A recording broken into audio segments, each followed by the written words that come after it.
Hey everybody, it's Benny1 and I'm back at you with another movie review, and today I'm going to be reviewing 2005's Fantastic Four, everybody. That's right, you know what I decided? I'm going to go back after doing the X-Men movies, and I'm going to go back and kind of just watch and review the other Fox comic book movies that they made in the early 2000s. So, because they did make a few. They made Daredevil, the Fantastic Fours, they did an Electra movie. Are they the best comic book movies? Maybe. That's debatable right there. So, 2005's Fantastic Four. This movie sees the formation of the iconic group, the Fantastic Four, with Mr. Fantastic, the Invisible Woman, the Human Torch, and the Thing, everybody. So, this is the introduction movie, the origin story to these characters. And you know what? I'm going to start this review off by saying I think that this is the best Fantastic Four movie that they've ever done, because the sequel to this one is not as good. And Fan-Four-Stick? Whoo! Whoo! God damn! And then there was a Fantastic Four movie that was made back in, I think it was the early 90s, that the studio literally had them make. There's big controversy surrounding it. The studio literally had them make this movie so that they could keep the rights to the comic book characters. How disgusting.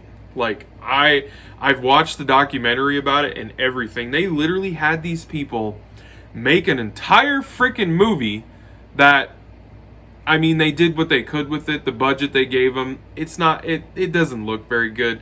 But they literally had these people make a movie just so they could keep the rights to the characters, and they never planned on releasing it.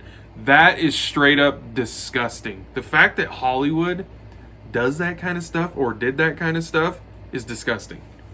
But anyway, we're talking about the 2005 movie that finally we get an introduction and an origin story for the Fantastic Four, everybody. So, we have Eon Grufford, who plays Reed Richards, Mr. Fantastic. Chris Evans plays Johnny Storm, everybody, the Human Torch. That is right. Before he got cast to play Captain America, he was already in a Marvel comic book movie as the Human Torch, and he did a good job, to tell you the truth.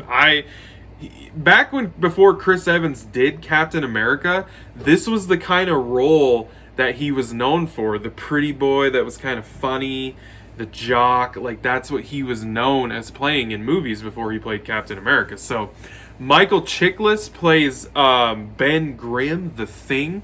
I actually liked the way that the Thing looked, because it was a practical suit. It wasn't CGI.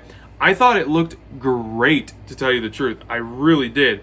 And then Jessica Alba plays Sue Storm, the Invisible Woman, everybody. That is right. And you know what? I think people hate on this movie too much. I really do. It's really not that bad. Is it a great comic book movie? No, it's not.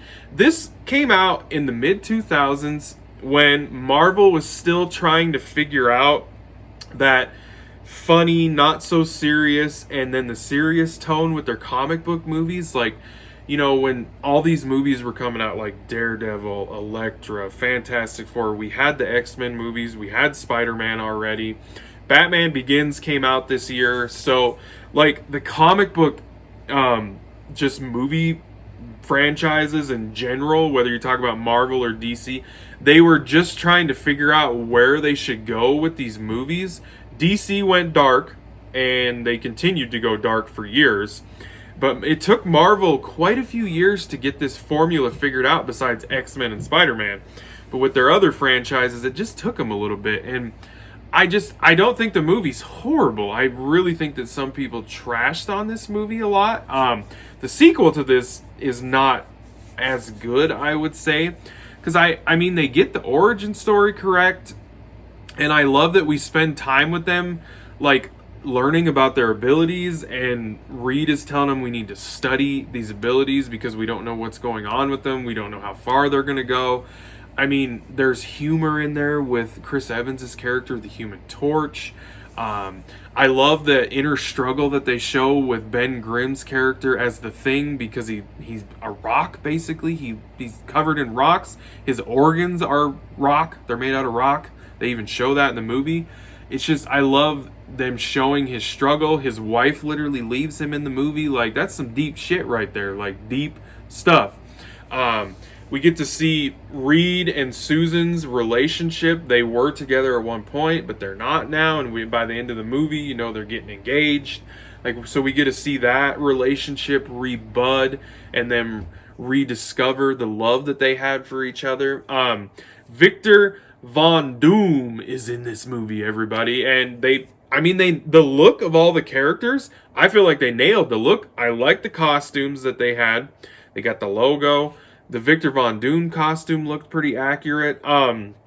They don't really talk about his backstory a lot, where he's from in the comic books, so they kind of mention it here and there, but they don't really talk about it a whole lot. So, I mean, I actually, rewatching it, I enjoyed the movie. And like I said, in my opinion, I think it's the best Fantastic Four movie they've ever made. It does kind of seem like, I will say this, if this was a TV show, it would have been a phenomenal first episode in a TV show, or first 2 episodes, phenomenal. Like, nowadays, great.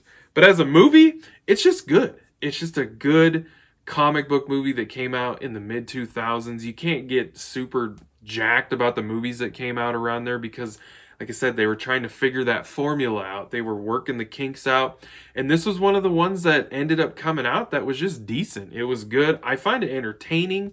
It's rewatchable, that's for sure. And it's just cool to get to see the Fantastic Four on a live action screen. So, and Stan Lee has a cool cameo when they go to the Baxter Building, which is where Reed's science lab is and everything. Cool little cameo from Stan Lee, everybody, because he wasn't just in the Marvel movies doing cameos. He was in Spider-Man, X-Men, all the other movies throughout the years. So what should I give this? I think I'm going to give this one 3 lightsabers out of 5 lightsabers, everybody, for Fantastic Four, everybody. So I hope you guys enjoyed that review. I thank you for watching, and I'll be catching you all on the tube laters, because I have spoken.